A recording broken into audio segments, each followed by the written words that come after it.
किसी को डाउट है इस? नहीं। नहीं है डाउट? श्योर? हाँ जी। तो हम लोगों ने जो पढ़ा था, if you people remember, we have started about R डोबरनियर, राइट? ये हमारा डोबरनियर का लॉ है। क्या था डोबरनियर का लॉ? जल्दी जल्दी बताओ।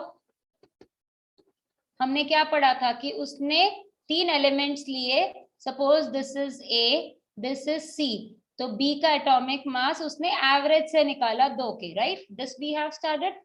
And another thing which we have started, 9 elements उसने प्लेस करे थे। बस इतना ही पढ़ा था, राइट? और फेलियर हो गए थे 9 के बाद। क्यों फेलियर हो गए थे? क्योंकि उसके और एलिमेंट्स उसके बाद प्लेस ही नहीं हुए। उसके ट्रायड्स में जो उसने फॉर्मूला लगाया था एवरेज वाला, वो कंसेप्ट फेल हो गया था उसका। तो only this was his achievement कि he was able to place only 9 elements correctly. ये वाला जो पीरियोडिक टेबल है, ये किसका पीरियोडिक टेबल है? ये पीरियोडिक टेबल है आपका न्यूलैंड का, राइट? न्यूलैंड ने किसके बेसिस पे बनाए थे? If you can see here, उसने सारे गामा पादा निसा के बेसिस पे बनाए। देखो, सा रे गा मा पा धा नी, राइट? तो उसने कहा कि 8th एलिमेंट वापस रिपीट कर रहा है। अगर हम यहाँ से शुरू करें, this is the 8th element, fluorine. तो उसने ये कहा कि जो 8th एलिमेंट है, that will show the similar property as the first element. तब उसने प्लेस किया इनको। उसने कितने एलिमेंट्स प्लेस करे? उसने 53 एलिमेंट्स प्लेस करे, ठीक है? जिसमें से कैल्शियम तक ही was successfully able to place the elements as per the increasing atomic masses. बिल्कुल ठीक था उसका कंसेप्ट टिल कैल्शियम, ठीक है? यहां तक उसका कंसेप्ट बिल्कुल ठीक बैठा, इस जगह तक। इसके बाद उसका फेल होने लगा। तो सबसे पहला फेलियर उसका कौन सा था? उसका सबसे पहला फेलियर था ये, उसने ऑक्सीजन और सल्फर के नीचे रखा आयरन को। तो अगर हम इसकी लिमिटेशंस पढ़े, तो लिमिटेशंस क्या है इसकी? that iron was placed under oxygen and sulfur, which was wrong, ठीक है? दूसरा प्लेसमेंट क्या है? Iron was separated from cobalt and nickel। अगर आप ये देखो, हमने यहाँ पे कोबाल्ट एंड निकल रखा है, आयरन को उससे दूर कर दिया गया, जबकि ये सिमिलर प्रॉपर्टीज दिखाते हैं। That was the limitation. he said no more elements will be discovered, right? जबकि ऐसा नहीं हुआ, और भी एलिमेंट्स डिस्कवर हुए थे। क्लियर? तो ये उसका एक ड्रॉबैक हुआ। Then the last drawback, noble gases को वो प्लेस नहीं कर पाया था। And the one more, hydrogen, hydrogen की पोजीशन उसने जस्टिफाई नहीं करी। क्लियर? समझ आ गया? लेट अस गो टू माही को मेंडलीफ में प्रॉब्लम थी, राइट? माही, जब हम मेंडलीफ पीरियोडिक टेबल की बात करते हैं तो हम पढ़ते हैं मेंडलीफ पीरियोडिक टेबल। हमने पढ़ा था कि मेंडलीफ ने अपना पीरियोडिक टेबल, अगर आप यहाँ देखो उसका पीरियोडिक टेबल, ये रहा 0 1 2 3 4 5 6 7 और ये 8 ये कंप्लीट को उसने नाम दिया। जो आज भी हम पीरियोडिक टेबल में पढ़ते हैं, ये 8वां वाला, राइट? एज इट इज आता है, आयरन कोबाल्ट निकल। अब इसमें इसका कंसेप्ट क्या था? इसका कंसेप्ट था कि इसने हाइड्राइड्स एंड ऑक्साइड्स के बेसिस में बनाया। ना what do you mean by this? अगर सपोज करो I am taking an element from here, मैं यहाँ से एक एलिमेंट उठाती हूँ। लेट सपोज मैंने लिथियम लिया। अगर मैं लिथियम को हाइड्रोजन के साथ रिएक्ट कराऊं तो मेरा फॉर्मूला बनता है LiH। सोडियम को कराऊं तो भी फॉर्मूला बनता है NaH। तो मैंने एक वेरिएबल यूज कर लिया MH या RH, कुछ भी यूज कर लो, whichever variable you feel like. तो उसने ऐसे करके सबके साथ रिएक्शन शो किया। मींस उसने यहाँ पे बेरिलियम के साथ शो किया, बोरोन के साथ शो किया, सबके साथ उसने यहाँ पे शो किया। क्वेश्चन आया यहाँ पे उठ के फ्लोरीन पे। जब वो फ्लोरीन पे पहुंचा तो फ्लोरीन का क्या होता है? 1, हाइड्रोजन का भी 1 होता है। तो आपका फॉर्मूला बचा HF, जिसे हम HF बोलते हैं, राइट? क्लियर? अब क्वेश्चन कंफ्यूजन यहाँ आ रही थी, मींस इस जगह पे, और अगर हम इसके एलिमेंट्स को देखें, सेम फॉर्मूला आ रहा है, ठीक है? अगर मैं इसमें F की जगह अगर एक वेरिएबल यूज कर लूं तो क्या हो सकता है? RH, इसको भी मैं RH मान सकती हूँ। अब ये दोनों सेम हो गए, तो उसने इसके लिए क्या किया? लास्ट वैलेंस शेल को अज्यूम किया। उसने कहा लास्ट वैलेंस शेल में इलेक्ट्रॉन्स जो होंगे, वैलेंस शेल का मतलब हमेशा लास्ट शेल होता है, उसमें जो इलेक्ट्रॉन है उससे फॉर्मूला बनाते हैं। तो उस केस में क्या हुआ, जब लिथियम हाइड्रोजन की बात आई तो इन दोनों में तो 1 1 होता है, तो we get LiH and that was okay, तो उसने RH यूज कर लिया वहां पे। अब क्वेश्चन आता है फ्लोरीन का। जब फ्लोरीन की बात आई, फ्लोरीन क्लोरीन की, तो उसने क्या किया, हाइड्रोजन 1 होता है तो क्लोरीन की लास्ट शेल में 7 होते हैं, फ्लोरीन के भी 7 होते हैं, ठीक है। तो उसने ये वाला फॉर्मूला यूज किया, तो उसने वहां पे क्या दिया, RH7। अब इस फॉर्मूले को देखो और इस फॉर्मूले को देखो, हमें पता चल जाएगा ये हमारा फर्स्ट ग्रुप हो गया, ये हमारा 7th ग्रुप हो गया। सी, अगर हम फ्लोरीन को देखें इस इसके अंदर, अगर हम इसके अंदर देखते हैं, इस डायग्राम में चेक करो, लेट मी शो यू, ये आपका फ्लोरीन है, राइट, ये 7th ग्रुप है, ये 7 हमें क्या इंडिकेट कर रहा है, last valence shell electrons. Clear, तो इससे हमें ये पता चल गया, तो इसने यहाँ पे वही चीज करी जो इसने ये वाला फॉर्मूला निकाला RH7 वाला, ये इसने ऐसे ही निकाला। दूसरा उसने क्या कंसेप्ट यूज किया था, उसने यूज किया था कंसेप्ट ऑक्सीजन का, ठीक है। ऑक्सीजन में उसने क्या किया कि ऑक्सीजन को उसने जो कंडीशन अप्लाई करी वो ये थी कि ऑक्सीजन के अंदर भी उसकी कंडीशन ये थी कि आपने जो भी एलिमेंट लिया, सपोज करो मैंने लिथियम लिया, तो ये 2 है, ये 1 है, सो वी यूज्ड टू से Li2O, तो ये भी बिल्कुल ठीक है, R2O उसने फॉर्मूला दे दिया। जब मैं सेकेंड ग्रुप में गई तो RO बना, देन R2O3 बना थर्ड में, फोर्थ में RO2 बना, देन फिफ्थ में अगेन R2O3 बनता है। अब यहाँ पे भी कंफ्यूजन आती है, तो इस केस में उसने क्या किया, देखो अब यहाँ पे नाइट्रोजन है सपोज करो, तो नाइट्रोजन का कितना होता है 5, उसने अगेन यहाँ पे वैलेंस शेल को कंसिडर किया, तो ये बना R2O5, ठीक है। उसने ये वाला फॉर्मूला यूटिलाइज नहीं किया, ये यूज किया। देन आता है ऑक्सीजन वाली फैमिली। अब ऑक्सीजन जब ऑक्सीजन के साथ कंबाइन करता है तो वो क्या बनाता है, O2 या SO2, तो उसने ये वाले के लिए क्या यूज किया, R2O4, लास्ट में जब आए तो RO बनाया इसने, सॉरी मेरे को इसे रब करके लिखती हूँ तो कंफ्यूजन हो जाएगा।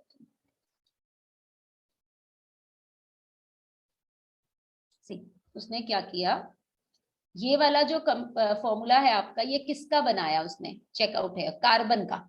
जब हम कार्बन डाइऑक्साइड को रिएक्ट कर बनाने जाएं तो क्या बनना चाहिए, CO2 बनता है, तो यहाँ पे क्या बनेगा R2O4। जब इसने इसको कैंसिल किया तो इट बिकम्स दिस, अब इसने उसको ऐसे ही रहने दिया। देन आता है आपका नाइट्रोजन, नाइट्रोजन के साथ उसका बना R5O2, सॉरी उल्टा लिख दिया मैंने, R2O5, राइट।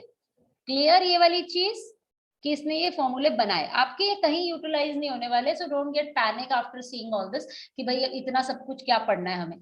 उसका सिर्फ ये क्राइटेरिया था, एक बनाने का तरीका।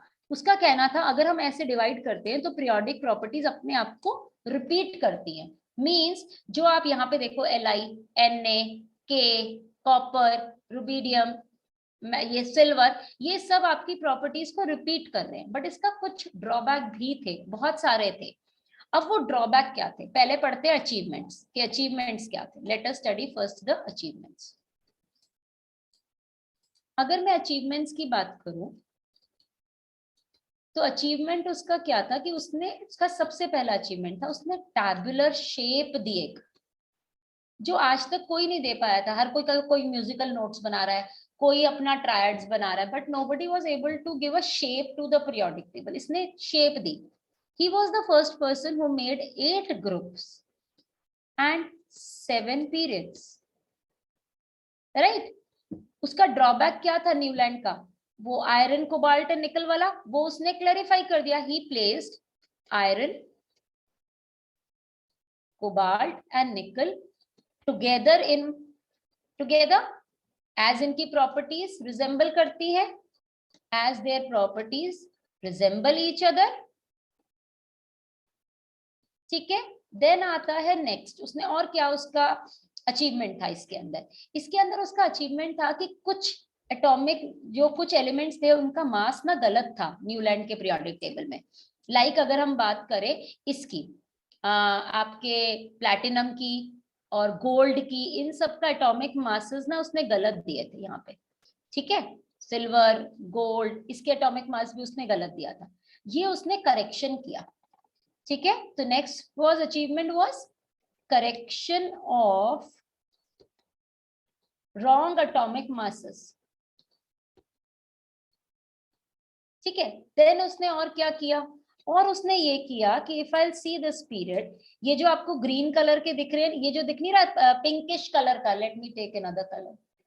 अगर मैं यहाँ पे बोलूं कहाँ गया आपका ये वाला, this one and this one, दिखाई दे रहा है, हाईलाइट कर दो, ये देखो दिस वन, ये सारे एलिमेंट जो इसने गैप दिए हुए हैं, देखो ये जो पिंक कलर के जितने भी एलिमेंट्स हैं, ठीक है, ये सारे, दिस वन, ये पूरा का पूरा आपका दिस ग्रुप, ये एलिमेंट्स तब डिस्कवर नहीं हुए थे, ठीक है, जब ये पीरियोडिक टेबल बना था। तो उसने क्या किया, उसने गैप छोड़ दिया एलिमेंट्स के लिए, उसने जगह छोड़ दी अपने पीरियोडिक टेबल में। उसने बोला कि अगर हम पीरियोडिक टेबल में ही लेफ्ट गैप्स, और जो उसने गैप्स छोड़ा वो किसके लिए छोड़ा, अनडिस्कवर्ड एलिमेंट्स के लिए। अब जो अनडिस्कवर्ड एलिमेंट्स थे वो लेटर ऑन जब डिस्कवर हुए तो वो इसी जगह पर एकदम परफेक्टली फिट हो गए, कोई प्रॉब्लम नहीं आई, ही सेड। और वो उसका नाम उसने दिया, उसने नाम दिया इक्का बोरोन। जो अनडिस्कवर्ड एलिमेंट है उनका नाम उसने पहले से दे दिया, इक्का एल्यूमिनियम, ठीक है, इक्का सिलिकॉन। अब जो यहाँ पे डिस्कवर हुए वो कौन से एलिमेंट थे, बोरोन के पास आया स्कैंडियम,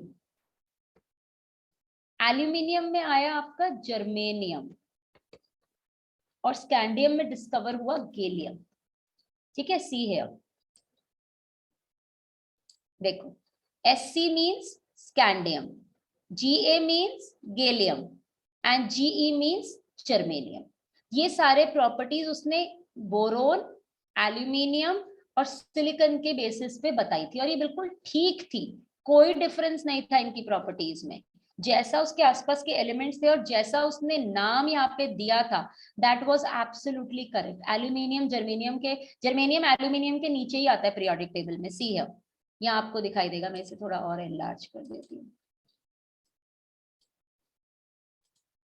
अगर आपको मैं यहाँ हाईलाइट करूं, ये देखो, जर्मेनियम सिलिकॉन के नीचे गैलियम, देन बोरोन वाला, बस एक ये जो है स्कैंडियम, ये आपका कैल्शियम की प्रॉपर्टीज से रिलेट किया उसने, ठीक है। तो ये तीन एलिमेंट्स तो उसने पहले ही बता दिए थे, उसने कुछ इनमें डिफरेंस ही नहीं किया। समझ आ गई ये चीज, कोई कंफ्यूजन तो नहीं है इसमें?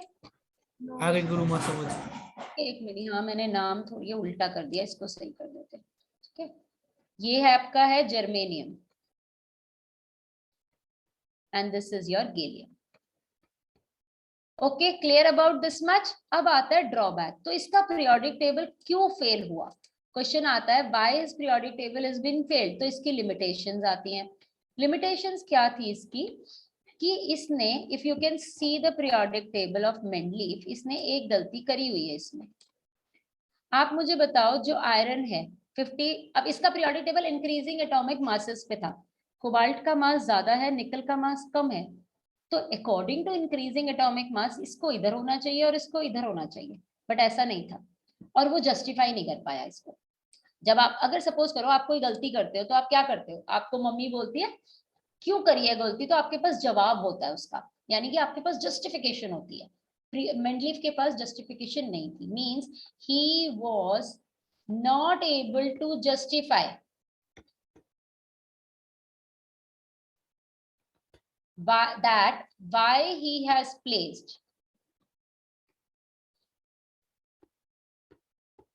cobalt before nickel, though atomic mass of nickel is more, sorry, cobalt is more, not nickel is more. Atomic mass of cobalt is more. Clear, वो नहीं जस्टिफाई कर पाया, ये उसका पहला drawback. Second, he was not able to justify the position of hydrogen.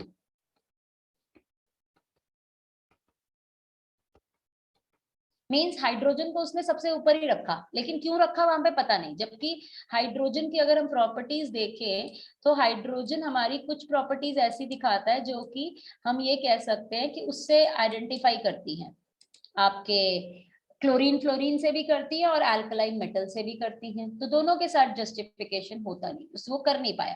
Then third उसका क्या था ड्रॉबैक, आइसोटोप्स। आइसोटोप्स क्या होते हैं, अगर मैं कार्बन का आइसोटोप बोलूं तो ये हैं कार्बन के आइसोटोप, ठीक है। अगर इंक्रीजिंग एटॉमिक मासेस के बेसिस पे बात हो रही है तो ये तीनों चीजें क्या हैं, these are atomic mass and these three things are atomic number. Clear, तो एटॉमिक मास के बेसिस पे रखकर भी उसने एक ही कार्बन क्यों रखा, तीनों कार्बन क्यों नहीं रखे। देखो कार्बन कहाँ है, ये रहा फोर्थ ग्रुप के नीचे, ये रहा, एक ही कार्बन रखा है उसने, दोनों क्यों नहीं रखे या तीनों क्यों नहीं रखे, सिर्फ 12 वाला क्यों रखा, 13 14 कहाँ चला गया, वो तो उसने रखा ही नहीं। तो ये उसका एक ड्रॉबैक था।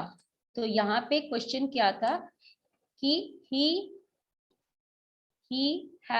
he was not able to explain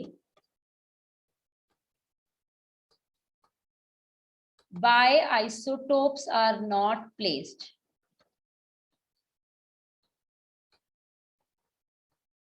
ठीक है, तो वो ये एक्सप्लेन नहीं कर पाया था बिल्कुल भी इस चीज को, ये उसका एक बहुत बड़ा ड्रॉबैक था। क्लियर, समझ आ गया अभी मेंडलीफ पीरियोडिक टेबल क्या है, या कोई डाउट है इसमें, बोलो। समझ में आ गया गुरु माँ। समझ आ गया। अब एक और चीज, इसका एक और अचीवमेंट था, बहुत बड़ा अचीवमेंट था, जब नोबल गैसेस डिस्कवर हुई, नोबल गैसेस को उसने डिस्कवर किया, दैट टाइम इसने क्या किया कि नोबल गैसेस को जीरो पीरियड में रख दिया, सॉरी जीरो ग्रुप में। अब देखो ये पीरियोडिक टेबल, अगर मैं मेंडलीफ का पीरियोडिक टेबल दिखाऊं आपको, देखो मैंने हाईलाइट किया हुआ है ना यहाँ पे। सो उसका अगर हम जीरो ग्रुप को देख पा रहे हैं तो जीरो ग्रुप में क्या है, देखो यहाँ पे ये सारे नोबल गैसेस हैं, helium, neon, argon, krypton, xenon. तो ये उसने क्या किया, जो उसने ग्रुप्स बनाए थे 1 से लेकर 8 तक, उसको डिस्टर्ब ही नहीं किया, उनको छेड़ा नहीं बिल्कुल भी, एक नया ग्रुप बना के अपने अनडिस्कवर्ड एलिमेंट्स जो बाद में डिस्कवर हुए उनको जगह दे दी। तो उसका पूरा पीरियोडिक टेबल नहीं छेड़ा गया। That was a very good achievement of Mendeleev. Clear, अब आते हैं कि इसके जो ये सारे ड्रॉबैक्स हैं, isotope, position of hydrogen and cobalt and निकल, ये कैसे करेक्शन हुआ, ये करेक्शन हुआ मॉडर्न पीरियोडिक टेबल में। ठीक है, so now we will be studying about modern periodic table. अब आता है मॉडर्न पीरियोडिक टेबल किसने बनाया, who made this modern periodic table. तो मॉडर्न पीरियोडिक टेबल बनाने वाला इंसान है आपका your Moseley, Moseley and Bohr, इसने ये बनाया। एक्चुअली अगर हम मेन कंसेप्ट देखें तो मूजले का था। मूजले वाज वर्किंग ऑन फ्रीक्वेंसी, वो फ्रीक्वेंसी पढ़ रहा था किसकी, ऑफ डिफरेंट एलिमेंट्स की। ठीक है, when he was studying all this things he came to across and he was able to know that atomic number is responsible for chemical properties. अभी तक हम क्या पढ़ रहे थे, एटॉमिक मास, राइट, बल्कि ऐसा नहीं था, उसने बोला एटॉमिक नंबर इज रिस्पॉन्सिबल। अब कैसे, let's study that part first of all, कि वो कैसे एटॉमिक नंबर रिस्पॉन्सिबल होता है। मैंने सपोज लिया आपका एलिमेंट एक सोडियम, उसका एटॉमिक मास है 23 और एटॉमिक नंबर है 11।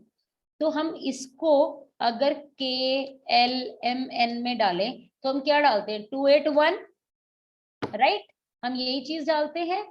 तो अब लेते हैं, एक लेती हूं मैं आपका क्लोरीन, इसका एटॉमिक नंबर कितना होता है 17। तो अब अगर हम इसे KLMN में डालें तो हमारा बनेगा 287। ठीक है, ये क्या करेगा, इट विल गेन 1 इलेक्ट्रॉन।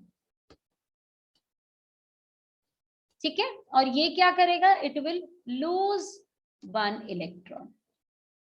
तो जो लूज करते हैं वो मेटल्स होते हैं और जो गेन करते हैं वो नॉन मेटल्स होते हैं।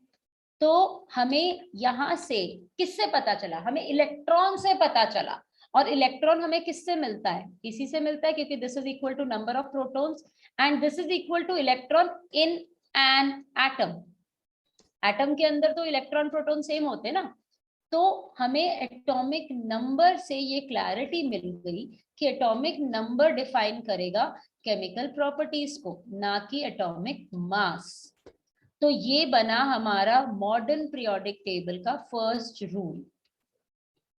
ठीक है, तो मॉडर्न पीरियोडिक टेबल का फर्स्ट क्राइटेरिया था that atomic number is periodic function of chemical properties. ये पहला था। देन और इसने क्या किया? इसने डिजाइन किया है हमारे ग्रुप्स एंड पीरियड्स। अब इसने ग्रुप्स और पीरियड्स को, ग्रुप्स इसने बनाए 18 और इसने पीरियड्स बनाए एज इट इज, जो मेंडलीफ ने रखे थे 7 वही के वही रखे। इसने यहाँ पे कुछ अराउंड 10 ग्रुप्स और ऐड करे। वो कौन से थे? See that were these groups from 3 to 12। ये ऐड हुए थे लेटर ऑन, पहले ये नहीं थे हमारे।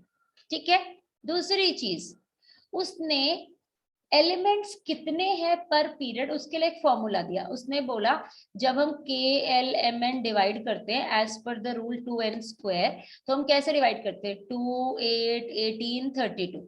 ठीक है, तो उसने बोला this is your first period, this is your second period, but ये थर्ड पीरियड नहीं हो सकता। क्यों नहीं हो सकता? क्योंकि अगर हम पीरियोडिक टेबल का थर्ड पीरियड देखें तो उसमें कितने एलिमेंट्स हैं? Count here, 1, 2, 3, 4, 5, 6, 7, 8। ये आपका थर्ड पीरियड 8 है। इसमें 8 है, इसमें 2 है, इसमें 18 है, इसमें 18 है, यहाँ 32 है और यहाँ भी 32। ठीक है, तो उसने बोला यहाँ 8 क्यों है? उसने उसका रीजन दिया। उसने उसका रीजन ये दिया कि जितने भी एलिमेंट्स हमारे थर्ड पीरियड में आते हैं, ठीक है, विच एवर एलिमेंट्स, यहाँ पे जो भी एलिमेंट्स हैं, उनकी वैलेंस शेल में, valence shell means last shell, valence shell में 8 इलेक्ट्रॉन्स ही आ पाते हैं। लेट्स टेक एन एग्जांपल, देखते हैं। अगर सपोज करो मैंने लिया मैग्नीशियम और एक लेते हैं सल्फर। ठीक है, अब इसी पीरियड की बात कर रहे हैं। इसमें मैग्नीशियम है, मैग्नीशियम का एटॉमिक नंबर 12 होता है, तो हम पढ़ते हैं 282। अब इसी को जब हम आगे चलते जा रहे हैं तो हमारे पास कहाँ जाके खत्म हो रहा है? आर्गन पे। आर्गन का होता है 18। कितने आए? Maximum 8। This is a reason he gave कि जो हमारा थर्ड पीरियड है, थर्ड पीरियड के अंदर हमारे 8 ही रहते हैं, 18 नहीं बन पाते। अब आता है फोर्थ पीरियड। फोर्थ पीरियड में उसने कैसे जस्टिफाई किया कि 18 है? उसने जस्टिफाई किया अगेन एटॉमिक नंबर से। अगर मैं फोर्थ पीरियड का तुम्हें एटॉमिक नंबर लिख कर दूं ना, इसका सपोज मैंने इसका लिखना है क्रिप्टन का। क्रिप्टन का कितना है? 36। 36 इज द एटॉमिक नंबर, याद रखना।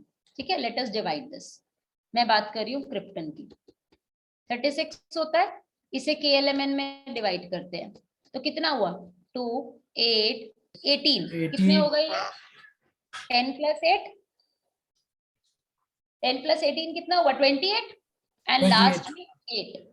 थर्ड आपका जो, अगर मैं ये इलेक्ट्रॉन देखूं, क्या ये सही तरीका है मेरा? नहीं है, ये गलत है। हम कैसा रूल अपनाएंगे यहाँ पे? हम 18 यहाँ क्यों नहीं रखेंगे? कोई बताएगा? क्योंकि अभी अभी हमने पढ़ा है भैया थर्ड पीरियड में 8 ही होते हैं, तो हम 8 को कैसे छेड़ सकते हैं? यहाँ 18 आ रहा है आपका। So this justifies the number of elements in the fourth period. Clear? इतना समझ में आया? जी गुरुमा। किसी को डाउट है इतने में? नो? आगे चले? नहीं गुरुमा। हाँ जी चलो। ठीक है, अब आता है कि अब हमने इसके बाद क्या पढ़ा? इसके बाद हमने पढ़ा कि जो डिफरेंट ग्रुप्स हैं, जितने भी ग्रुप्स इसने बनाए, इसने सबको एक एक नाम दिया। अब वो नाम क्या था? Let us study those things कि वो ग्रुप्स का इसने नाम क्या दिया था। इसने ग्रुप्स को नाम दिया कि फर्स्ट ग्रुप जो है हमारा, if I talk about the first group, first group आपका क्या है? Let's talk about that. Suppose हमने लिया फर्स्ट ग्रुप। फर्स्ट ग्रुप को हम किस नाम से बुलाते हैं? Alkali metals. ये नाम आपको याद रखने पड़ेंगे, ठीक है। सेकेंड ग्रुप, सेकेंड ग्रुप को हमने बोला एल्कलाइन अर्थ मेटल। इन सबके पीछे रीजन है एक, अभी एक्सप्लेन करूंगी मैं क्यों इनको इस नाम से बुलाते हैं, ठीक है। मैम ये लिखना है क्या? लिखना है मतलब लिखना है क्या? मैं भेज दूंगी ना ये वाली पीडीएफ, लिख लेना बाद में घर पे। आपने जो मैम ये स्कूल रिकॉर्डिंग में भेज देना। मुझे सुनाई नहीं दिया, दोबारा बोलो माही। गुरु हमारी Mahi, what are you saying? I am not able to hear you. Ma'am मैंने तो कुछ भी नहीं बोला। ओके, देन इट्स गुरु हमारी रिकॉर्डिंग भेज देना। 13th group. गुरु माँ रिकॉर्डिंग भेज देना। Recording Yes. रिकॉर्डिंग इसको तनिष्का ग्रुप में डाल देना। 13th ग्रुप, 13th ग्रुप जो गुरमा आपने स्कूल के टाइम पे नोट्स लिखवाए थे गुरमा, वो भी चाहिए। Okay fine. 13th ग्रुप को हम बोलते हैं boron family, sorry not group, boron family, ठीक है। 14th ग्रुप को हम बोलते हैं कार्बन फैमिली, ठीक है। 15th ग्रुप,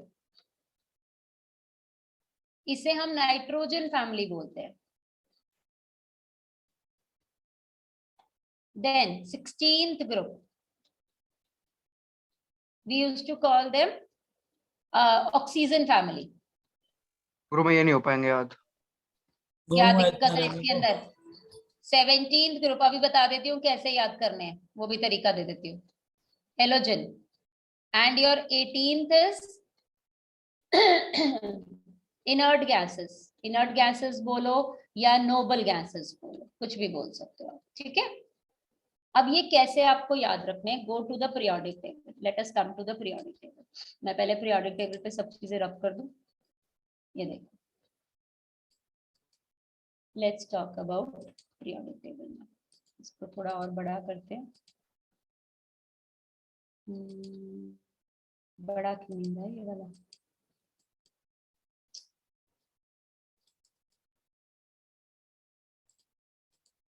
बड़ा ही नहीं हो रहा।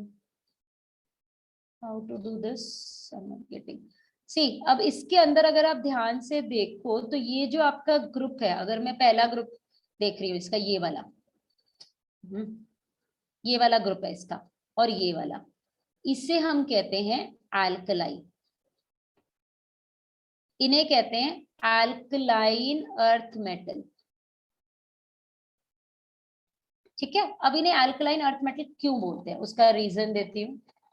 जो आपके फर्स्ट ग्रुप है उसमें जो भी मेटल्स होते हैं वो कौन से होते हैं? अगर हम उसके नाम याद कर रहे तो बताओ, आपने पढ़ा हुआ है भाई, हमने लिथियम सोडियम पढ़ा है ना।